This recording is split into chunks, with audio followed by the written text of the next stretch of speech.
विद्वानों, विद्यार्थी क्लासेस में आपका स्वागत है। मैं पंकज लोहार आपको रीट, पटवा, कांस्टेबल सभी से संबंधित सिलेबस को पढ़ाने के लिए तैयार हैं। साइंस का विषय शुरू कर रहे हैं, उसमें भी विज्ञान की गति की शाखा चालू कर रहे हैं। इसमें गति से संबंधित अवयवों का अध्ययन किया जाएगा। गति से संबंधित अवयवों का अध्ययन किया जाएगा। यदि हम किसी निर्देशांक निकाय की बात करें तो निर्देशांक निकाय 3 प्रकार के होते हैं। सरल रेखा में गति, अगर कोई वस्तु किसी सरल रेखा में गति करते हैं तो उसे 1D मोशन कहते हैं। यदि कोई वस्तु समतल में गति करती है तो उसे 2D मोशन कहते हैं। और यदि कोई वस्तु एक स्वतंत्र कमरे में जिस प्रकार मक्खी गति करती है उस प्रकार गति कर रही है तो उसे 3D मोशन कहते हैं। उस मक्खी के निर्देशांक को बताने के लिए जो कोऑर्डिनेट सिस्टम होता है उसे क्या कहते हैं? निर्देशांक निकाय।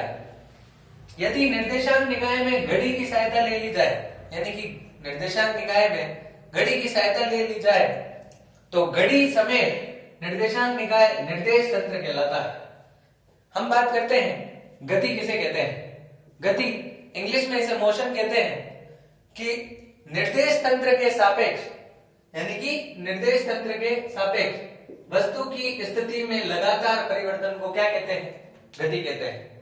निर्देश तंत्र के सापेक्ष वस्तु की स्थिति में लगातार परिवर्तन को गति कहते हैं। हम बात करते हैं, 2 फिनोमिना आते हैं, विस्थापन और दूरी। विस्थापन और दूरी पे हम चर्चा करते हैं तो विस्थापन किसी वस्तु द्वारा चली गई कुल दूरी को क्या कहते हैं? दूरी कहते हैं। किसी वस्तु द्वारा चली गई कुल पथ की लंबाई को दूरी कहते हैं। यदि हम यहाँ पे देखें, यदि कोई एक कार A से B गमन करती है और B से C गमन करती है तो कुल चली गई दूरी उसके द्वारा 4 + 3 = 7 मीटर होगी। और यदि हम विस्थापन की बात करें तो वस्तु की प्रारंभिक स्थिति और अंतिम स्थिति के बीच की सीधी दूरी को क्या कहते हैं? विस्थापन कहते हैं। पाइथागोरस प्रमेय की सहायता से विस्थापन का मान 5 आए। यदि हम दोनों में तुलना करें तो विस्थापन 0 हो सकता है, दूरी 0 नहीं हो सकती। यदि किसी वस्तु ने गति की है तो दूरी कभी 0 नहीं हो सकती है, ठीक है, पर विस्थापन 0 हो सकता है। यदि कोई पिंड एक स्थान से चलता हुआ वापस अपने पुनः स्थान पे चला है तो 2 बिंदुओं के मध्य सीधी दूरी कितनी हो जाएगी? 0 हो जाएगी। विस्थापन एक सदिश राशि है और दूरी एक अदिश राशि है। सदिश राशि से तात्पर्य हमारा यह है कि ये इसमें परिमाण और दिशा दोनों होती है, परंतु इसमें केवल परिमाण, दिशा नहीं होती है। यानी कि परिमाण का मतलब मैग्नीट्यूड होता है, ठीक है। विस्थापन 0 हो सकता है, पॉजिटिव हो सकता है और नेगेटिव हो सकता है। विस्थापन सदैव 0 भी हो सकता है, पॉजिटिव भी हो सकता है और नेगेटिव भी हो सकता है। परंतु हम दूरी की बात करें, यदि वस्तु चली है तो ये सदैव पॉजिटिव होगी, अन्यथा ये क्या होगी? 0। यदि हम आगे बात करें तो ये फिनोमेना पूरी फिजिक्स की दुनिया में सबसे ज्यादा फेवरेट है। 1/t को सदैव परिवर्तन की दर कहते हैं, ठीक है। जिस प्रकार 1/t को हमेशा क्या पढ़ते हैं? परिवर्तन की दर। अब 2 नई राशियां आती है, वेग और चाल। जनरली हमें यूं लगता है कि वेग और चाल समान है, परंतु ये वास्तव में क्या है? अलग अलग है। वेग विस्थापन में परिवर्तन की दर को क्या कहते हैं?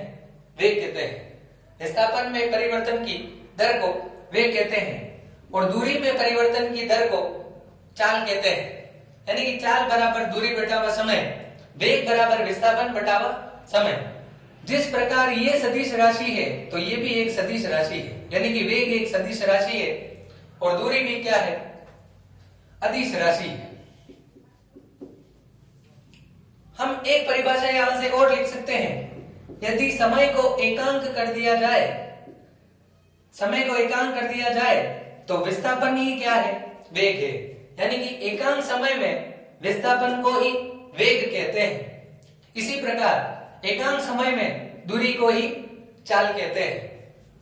हम इनके मात्रकों की चर्चा करें तो इनका मात्रक मीटर प्रति सेकंड होता है और इसका मात्रक भी मीटर प्रति सेकंड होता है। यदि हम बात करें तो वेग का मान विस्थापन के समान ही शून्य हो सकता है, नकारात्मक हो सकता है और सकारात्मक हो सकता है। और यदि कोई वाहन द्वारा दूरी तय की गई है तो उसके द्वारा चली गई चाल सदैव सकारात्मक होगी। धन्यवाद।